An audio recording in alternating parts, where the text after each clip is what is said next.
I am here with Green Party Vice Presidential candidate Ajamu Baraka, and I'm just going to ask him some questions. So we've heard a lot about this Russia lately, and it seems the mainstream corporate media has been smearing people. It seems almost like a resurrection of the McCarthy era. What do you make of this, thing with saying everybody's like a Russian agent? Why are they doing this?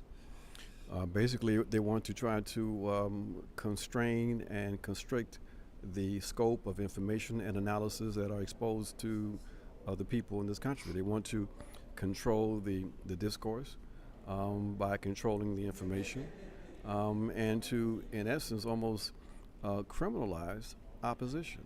So the Russian gate is a convenient tool to do that, to create this cooperation between the state and the private sector to, in essence, censor the internet, censor information. In typical neoliberal form, you have, instead of the state taking the lead on this, you have the private sector taking the lead. Yeah, it almost, it seems like we live in a true corporatocracy. You have Jeff Bezos, who's putting out a major paper like the Washington Post, is also sits on the Board of Defense for the Pentagon, as well as, works with the CIA, $600 million contract. Is this, in fact, is there any elements left of democracy in this government, or is this a total corporatocracy, which is, I guess you would call what Sheldon Wallen called inverted totalitarianism? I think that we are very close to eliminating the limited democratic spaces that we had access to.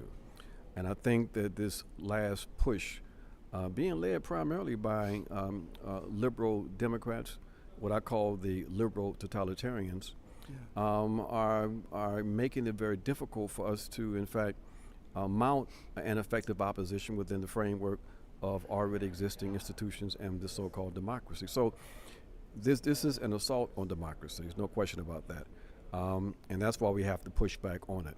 And it's unfortunate that we have elements of the so-called left in this country who don't seem to understand the gravity of the situation that we are facing. And they will, in fact, play right into the hands of these elements that want to restrict analysis and to control the discourse, to basically prop up the dominant positions that are basically liberal positions. I assume you're not a fan of Barack Obama, our last president. No, I mean, everybody knows my position on Barack Obama. Barack Obama, like any of the presidents, are individuals who, if they had a conscience and good values or whatever, occupying that position basically, in essence, transforms you into a criminal. That is the definition of that position.